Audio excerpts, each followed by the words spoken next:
గద్దె మీద కూర్చొని నేను చెప్పిందే వేదం నా మాటే శాస్త్రం అని ఇష్టమైన నిర్ణయాలు తీసుకుంటే ఏమైతుందో ప్రస్తుతం మనం ఇరాన్ యొక్క పరిస్థితులు చూసి నేర్చుకోవచ్చు. అంతేగా అంతేగా ఇప్పుడు గతంలో 1979 టైంలో ఏదైతే రాజరిక ప్రభుత్వం ఉండేనో సో అప్పుడు వాళ్ళు తీసుకునే నిర్ణయాలు నచ్చలేదని చెప్పేసి 1979 తర్వాత కొత్త ప్రభుత్వం దాన్ని కూలగొట్టి మళ్ళీ ఒక ప్రభుత్వం వచ్చింది. సో తర్వాత ప్రజలకు సంబంధించినటువంటి సమస్యలు ఏదైతున్నాయో సో వాటిని పక్కకు పెట్టి మళ్ళా ఈ వచ్చిన ప్రభుత్వం కొత్త సమస్యల్ని తీసుకొచ్చింది. ఏమైందిరా?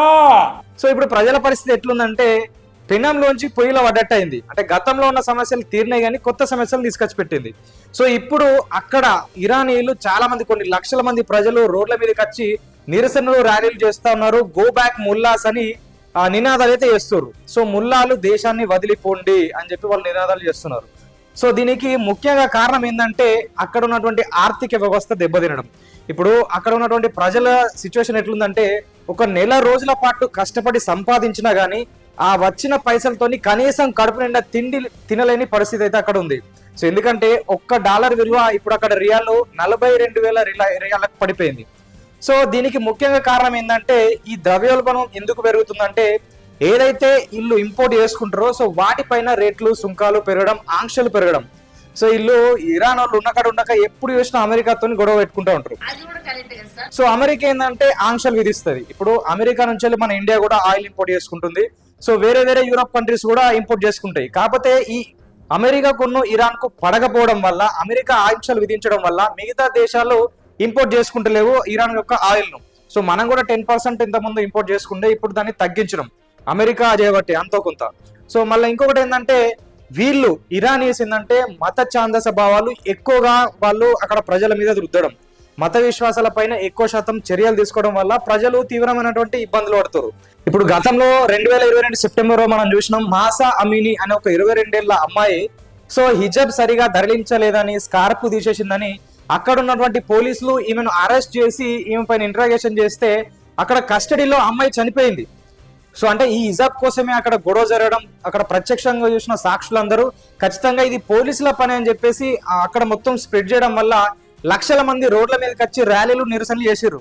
ఒక మనిషిని చంపేంత విధంగా అంత తీవ్ర స్థాయిలో ఎందుకు పాటించాలి అని చెప్పి చాలా మంది మహిళలు హిజాబ్ తీసేయడం కావచ్చు, లేకపోతే స్కార్ప్ తీసి పైకి గాల్లోకి విసిరేయడం కావచ్చు, లేదంటే చాలా మంది వెంట్రుకలు కట్ చేసుకుంటూ నిరసనలు వ్యక్తం చేసిర్రు. సో ఆ స్థాయిలో దాదాపు ఒక 15 నుంచి 30 రోజుల పాటు ఆ నిరసనలు జరిగినాయి. అయితే అప్పుడు ప్రభుత్వమే కొంచెం దిగి ఈ షరియత్ చట్టాల్లో ఉన్నటువంటి కొన్ని నిబంధనలు అక్కడ తగ్గించేసారు. సో అప్పటి నుంచి ఎంతో కొంత ఈ హిజాబ్ పైన కావచ్చు, బుర్కా పైన చాలా వరకు అయితే ఆంక్షలు తగ్గించారు. ఫ్రీగా అక్కడ తిరుగుతున్నటువంటి సిచ్యువేషన్. అందుకోసమే ప్రజలు కూడా ముల్లాస్ గో బ్యాక్ అని నినాదాలు చేస్తారు. ఎవరైతే ఆర్థికవేత్తలు, పాలన తెలిసిన వాళ్ళు, అడ్మినిస్ట్రేషన్ తెలిసిన వాళ్ళే పాలన చేయాలి, ముల్లాస్ గో బ్యాక్ ఖచ్చితంగా మీరు వెళ్లాల్సిందని చెప్పి వాళ్ళు నిరసన ర్యాలీలు చేస్తూ ఉన్నారు. సో ఇది కూడా ఒక 10-15 రోజుల తర్వాత, నెల రోజుల తర్వాత వీళ్ళు దాన్ని ఆపివేసినప్పటికీ ఎప్పటికున్నా ఇరాన్ కు ఇబ్బంది. సో ఇక్కడ ఇరాన్ ఇంకొకటి ఏంటంటే ఎప్పుడు చూసినా ఇజ్రాయెల్ తోని గొడవ పెట్టుకోవడానికి, ఇజ్రాయెల్ తోని యుద్ధం చేయడానికి ట్రై చేస్తుంది. మొన్న కూడా ఇరాన్ కును ఇజ్రాయెల్ కు 12 రోజుల యుద్ధం జరిగింది. సో ప్రజల సమస్యలను గాలి కొదిలేసి వేరే దేశం మీద దాడి చేసి దాన్ని కూడా ఆక్రమించుకోవాలి అని చెప్పి ఆలోచించే విధానం ఏదైతుందో దానివల్ల చాలా మంది అయితే భూస్థాప్యం అయిపోయారు. సో ఇప్పుడు కూడా ఇజ్రాయెల్ పైన ఎప్పుడు చూసినా దాడి చేయాలని ఇరాన్ ప్రయత్నం చేస్తుంది. ఇప్పుడు ఇజ్రాయెల్ కు అమెరికా సపోర్ట్ ఉంటుంది. సో అమెరికాకు మళ్ళీ ఇరాన్ కూడా అది. సో ఇప్పటికే ఆర్థిక ఆంక్షల వల్ల ఆర్థికంగా దేశం దెబ్బతిన్నది ఇరాన్. సో మళ్ళీ ఇజ్రాయెల్ మీద దాడిపోతే ఖచ్చితంగా అమెరికా సపోర్ట్ చేస్తుంది. కాబట్టి బయట అంతర్జాతీయ పరంగా కూడా ఇరాన్ ఇబ్బందులు పడుతుంది. ఒకటి అంతర్గతంగా ఉన్నటువంటి ఈ మత విశ్వాసాలు కావచ్చు, ప్రజల ఒత్తిడి కావచ్చు, అదొకటి. ద్రవ్యోల్బణం, నెల రోజుల పాటు కష్టపడినా కానీ కనీసం తినలేని సిచ్యువేషన్ ఒకటి. ఆర్థిక విధానాలు, బయట అంతర్జాతీయంగా ఉన్నటువంటి సమస్యలు. సో వీటన్నిటి దృష్ట్యా ప్రస్తుతం ఇరాన్ అయితే ఒక డేంజర్ జోన్ లో పడిపోయింది. సో ఇరాన్ లో ఉన్నటువంటి ఇప్పుడు ఏదైతే కమ్యూనిస్ట్ ప్రభుత్వం ఉందో సో అతను ఒకవేళ దిగిపోతే సో 1979కి ముందు అమెరికాకున్న ఇరాన్ కొంచెం సస్తమానాలు ఉంటుండే.